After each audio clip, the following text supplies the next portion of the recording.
दोस्तों, आज मैं आपको बाली और हनुमान जी के जीवन से जुड़ी एक छोटी सी ज्ञानवर्धक कहानी सुनाना चाहता हूँ। इस कहानी के माध्यम से आप जानेंगे कि आखिर क्यों हमें कभी भी घमंड नहीं करना चाहिए।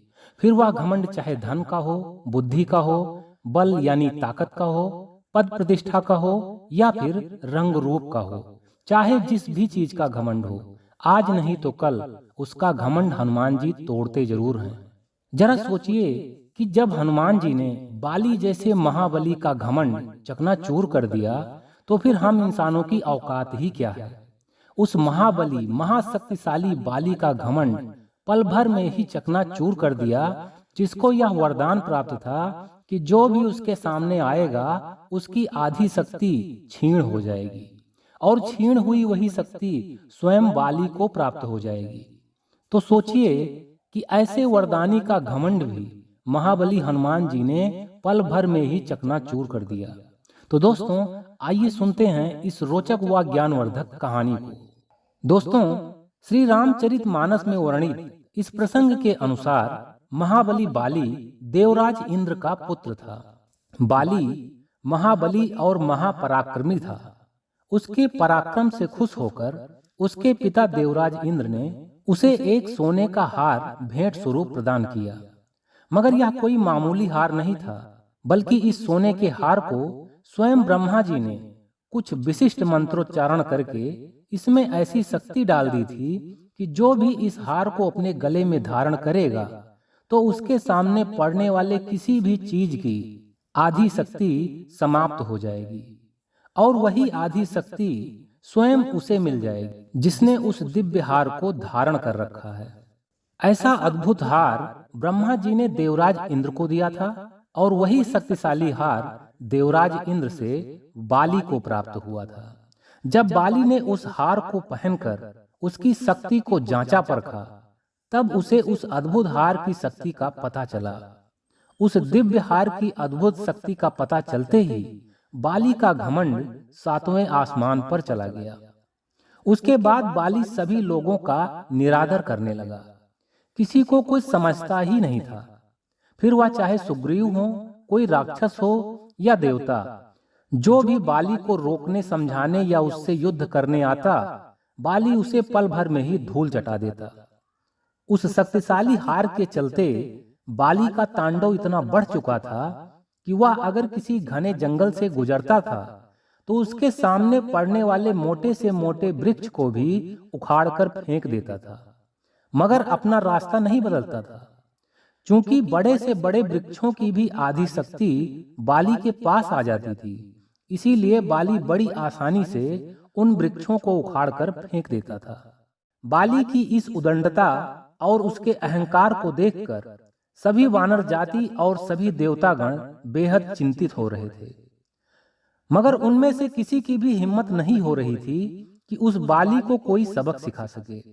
यहाँ तक कि स्वयं उसके पिता देवराज इंद्र भी अब बाली के सामने जाने से घबरा रहे थे, क्योंकि वे तो जानते ही थे कि अगर मैं भी अब बाली के सामने गया तो मेरी भी आधी शक्ति छीण होकर बाली को प्राप्त हो जाएगी। इसी डर की वजह से स्वयं इंद्र भी बाली के सामने जाने से बच रहे थे।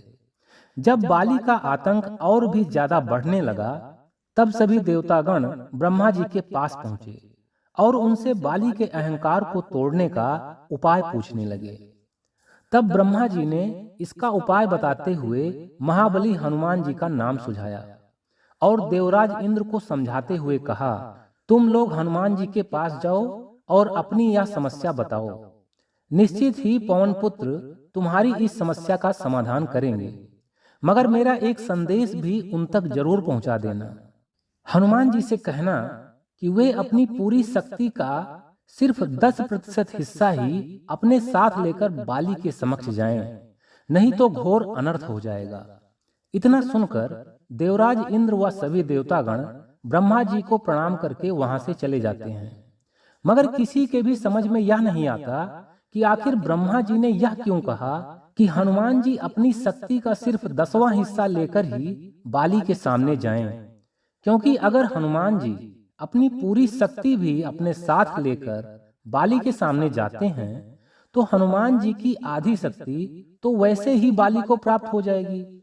यानी हनुमान जी से बराबरी का मुकाबला करने की शक्ति तो बाली को स्वयं हनुमान जी से ही मिल जाएगी। उसके ऊपर से बाली के पास अपनी स्वयं की भी शक्ति है।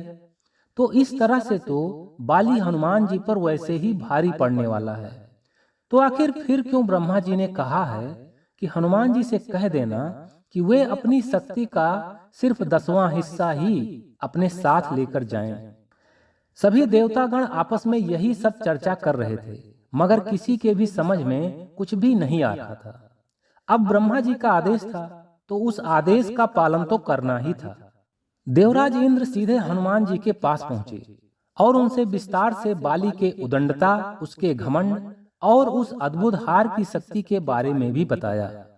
साथ ही ब्रह्मा जी का वह संदेश भी कह सुनाया। इंद्रदेव की सारी बातें सुनकर महाबली हनुमान जी ने मुस्कुराते हुए कहा, ठीक है, अब आप निश्चिंत होकर अपने लोक में जाइए, बाली को मैं संभाल लूंगा। हनुमान जी के मुख पर विजयी मुस्कान देखकर इंद्रदेव आश्वस्त होकर चले जाते हैं। उसके बाद हनुमान जी श्री ब्रह्मा जी के आदेशानुसार श्री राम का ध्यान करके अपनी 90% शक्ति श्री राम के चरणों में समर्पित करके बाली की खोज में निकल पड़ते हैं। किष्किंधा के आसपास जंगलों के ऊपर से उड़ते हुए हनुमान जी को बाली दिखाई पड़ जाता है। आज भी वह बाली अपने घमंड के नशे में चूर एक जंगल में पेड़ों को उखाड़ता हुआ अपने दिशा में आगे बढ़ता जा रहा था। हनुमान जी बाली के रास्ते में ही उससे कुछ आगे जाकर एक स्थान पर बैठ जाते हैं और श्री राम नाम का जाप करने लगते हैं। कुछ देर बाद बाली जब वहां पहुंचता है तो अपने रास्ते में एक वानर को बैठा हुआ देखता है। खुद को सर्वशक्तिमान समझने वाला बाली, जिसके डर से सभी जीव जंतु, राक्षस और देवता गण भी थर्राते थे, उसके सामने जाने की हिम्मत भी नहीं जुटा पाते थे।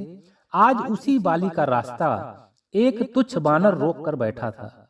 यही बात सोचकर अहंकारी बाली क्रोध से भर उठा और गरजते हुए हनुमान जी से बोला, रे तुच्छ बानर, हट जा मेरे रास्ते से, नहीं मैं पल भर में ही तुझे कुचल कर रख दूंगा।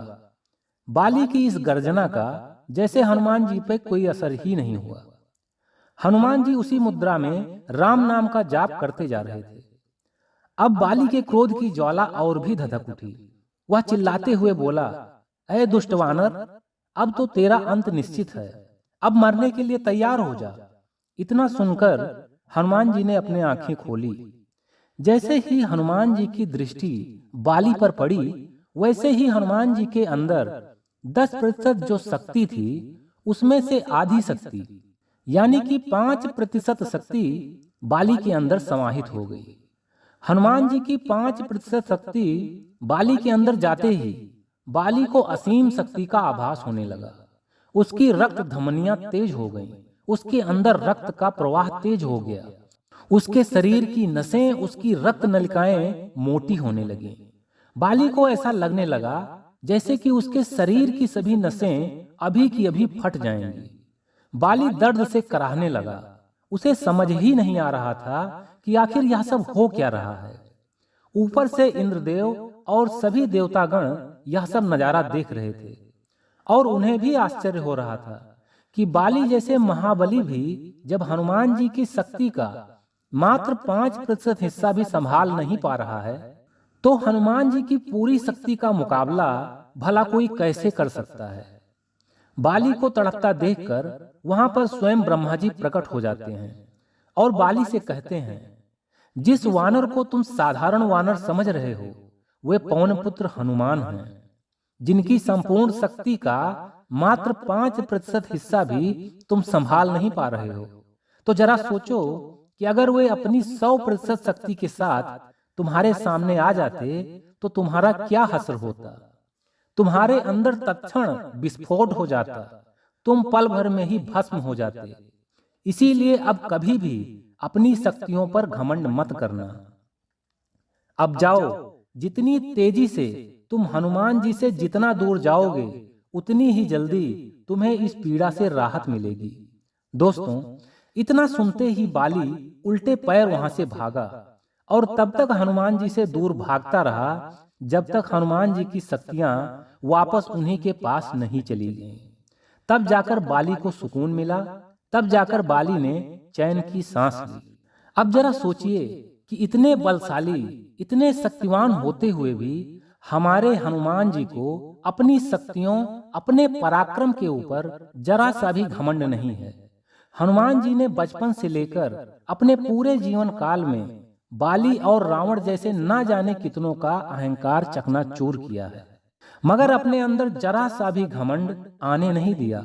और जरा आजकल के लोगों को देखो, जरा सा धन दौलत कमा लिया, घमंड में चूर, गाड़ी ले लिया, घमंड में चूर, कोई कंपटीशन क्रैक कर लिया, घमंड में चूर, सुंदर चेहरा मिल गया, घमंड में चूर, थोड़े मशहूर हो गए, घमंड में चूर हो गए।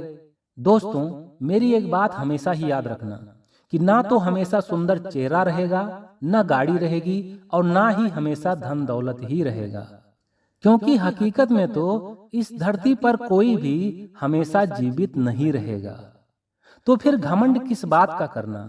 हमेशा अच्छे कर्म करो, अच्छा व्यवहार करो, जरूरतमंद लोगों की सहायता करो, क्योंकि आपके द्वारा किए गए अच्छे कार्यों की सराहना लोग हमेशा करते रहेंगे। तो दोस्तों, आपको आज का यह प्रसंग कैसा लगा हमें कमेंट करके जरूर बताइएगा।